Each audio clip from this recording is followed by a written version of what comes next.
प्रिय भैया बहनों, आज हम लोग उसी पाठ को अध्याय 6 प्राकृतिक वनस्पत एवं वन्य जीवन, इसमें हम लोग कल काफी वन्य जीवन पर और प्राकृतिक वनस्पत पर हम लोग काफी चर्चा किए थे। प्राकृतिक वनस्पत अर्थात जो अपने आप जो वनस्पत पैदा होता है, इसमें हम बाग बागवानी नहीं लगाते।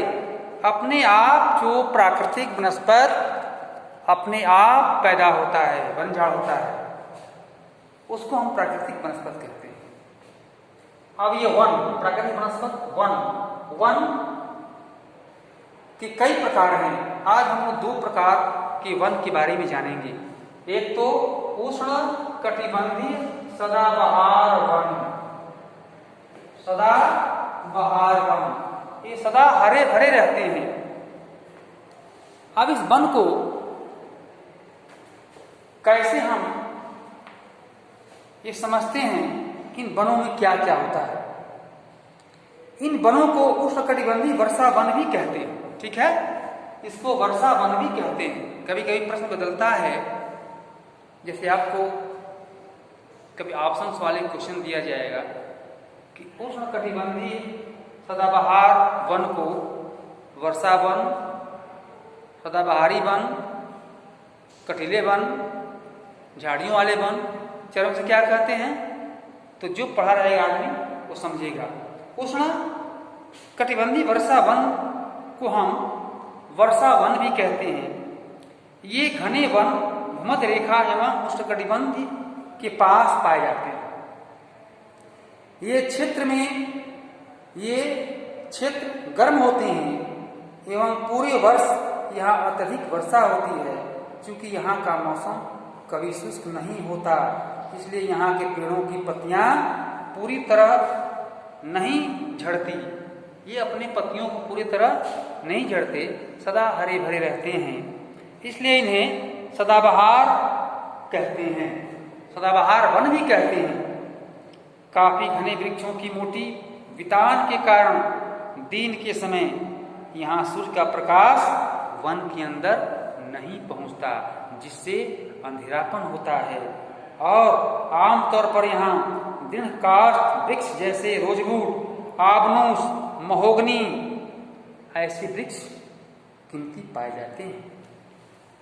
इस वृक्ष में विशेषता ये है कि वास्तव में इसके नीचे और भी झाड़ियाँ रहती हैं, ऊपर वृक्ष और नीचे भी झाड़ियाँ रहती हैं। इस प्रकार से हम वनों के द्वारा अनेक प्रकार से जो उत्पाद हैं वो हम प्राप्त करते हैं। इमारती लकड़ियाँ हैं, वनों से हमारा आप समझते हैं कि ऑक्सीजन मिलता है। ये तरह तरह के जो बात प्राप्त होता है वो कल आपको बताया गया।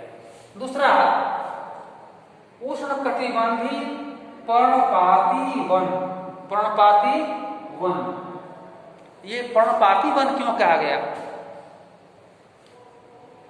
उष्णकटिबंधीय पर्णपाती वन मानसूनी वन होते हैं, इसको हम मानसूनी वन भी कहते हैं, ठीक है, मानसूनी,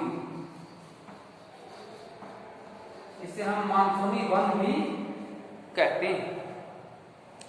जो भारत के उत्तरी ऑस्ट्रेलिया एवं मध्य अमेरिका के बड़े हिस्सों में पाए जाते हैं। इन क्षेत्रों में मौसमी परिवर्तन होते रहते हैं। जल संरक्षित रखने के लिए शुष्क मौसम में यहाँ के वृक्ष पत्तियां झाड़ देते हैं। इन वनों में पाए जाने वाले दृढ़काष्ठ वृक्षों में शाल, सागवान, नीम तथा शीशम हैं। दृढ़काष्ठ वृक्ष फर्नीचर, यातायात एवं निर्माण सामग्री बनाने के लिए बहुत उपयोगी होते हैं। इन प्रदेशों में आमतौर पर पाए जाने वाले जानवर जैसे बाघ, शेर, हाथी, गोल्डन, लंगूर एवं बंदर आदि हैं।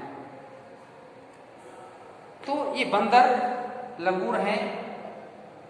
ये चित्र आपको बनाना भी है। और जो पाठ के बाद में आपको जो भरने को दिया जाएगा, इसे आप भरेंगे। जैसे ये है हम लोग क्यों कम कम पढ़ करके आगे बढ़ते जाते हैं? इसलिए कि चैप्टर हम लोग आगे बढ़ रहे हैं, इसलिए कम कम ही हम लोग पढ़ेंगे। ये सही उत्तर चिन्हित कीजिए। काई एवं लाइकेन पाए जाते हैं रेगिस्तानी वनस्पति में, उष्णकटिबंधीय सदाबहार वन में, टुंड्रा वनस्पति में। किसमें पाए जाते हैं? टुंड्रा में। कांटेदार झाड़ियां मिलती है कहाँ? गर्म एवं आर्द्र उष्णकटिबंधीय जलवायु में, गर्म एवं शुष्क रेगिस्तानी जलवायु में, ठंडी ध्रुवीय जलवायु में। तो दूसरा होगा गर्म एवं शुष्क रेगिस्तानी जलवायु में। ये भैया बहनों आपको इसको सेंड किया जाएगा इसमें पढ़ाई के बाद। तो जो चैप्टर पढ़ते हैं उसको यहाँ तो पढ़ते हैं, घर में पढ़ेंगे और ये गृह कार्य को आप कर लेंगे।